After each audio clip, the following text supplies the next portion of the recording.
Welcome to our video on best practices for working with workers and flows.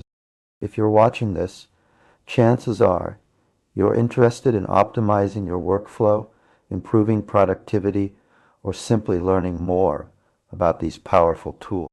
As someone who's worked extensively with workers and flows, I can attest that mastering their usage is a game changer for any organization. In today's fast-paced work environment, efficiency and adaptability are crucial to staying ahead of the curve. That's where workers and flows come in. By automating repetitive tasks, streamlining processes, and enabling seamless collaboration. But with great power comes great responsibility. And that's why understanding best practices for working with these tools is essential. In this video, we'll delve into the world of workers and flows, exploring their capabilities, limitations, and most importantly, how to get the most out of them. Whether you're a seasoned pro or just starting out, by the end of this video, you'll have a solid grasp on how to harness the full potential of these powerful tools. So, what exactly are workers and flows? Simply put, workers are individual tasks that can be executed independently, while flows represent a series of connected tasks that work together to achieve a specific outcome. Think of it like a recipe. You have individual ingredients, workers, that come together in a specific order, flow, to produce the final dish. When working with workers and flows, one of the most critical best practices is to clearly define your objectives and scope from the outset. What problem are you trying to solve? What outcome do you want to achieve? By establishing clear goals and boundaries, you'll be able to design more effective flows that meet your specific needs. Another key consideration is the concept of granularity. How finely should you break down individual workers within a flow? The answer lies in finding the sweet spot between too little and too much detail. If workers are too coarse-grained, they may not provide enough flexibility or adaptability.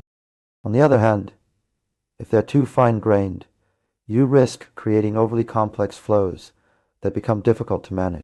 Let's take a real-world example to illustrate this point.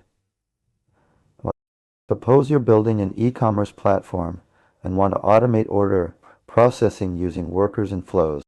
You might create separate workers for tasks like payment processing, inventory management, and shipping notification. However, if you break down each of these tasks too far, e.g., individual credit card processing steps, your flow may become unwieldy. A good rule of thumb is to aim for a balance between worker complexity and flow simplicity. This will enable you to reap the benefits of automation while maintaining control and flexibility over the process.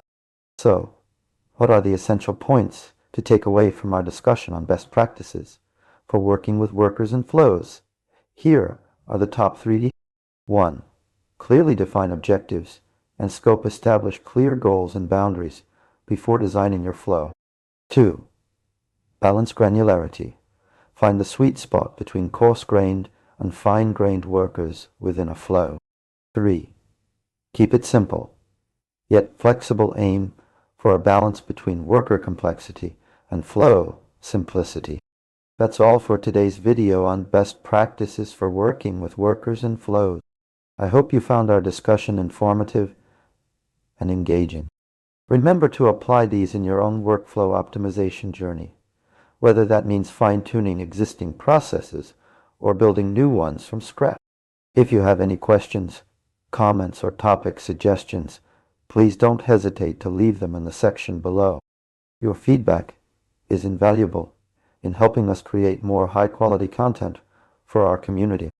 Before we sign off, be sure to like this video and subscribe to our channel for more insightful tutorials and best practice guides on workflow optimization and beyond.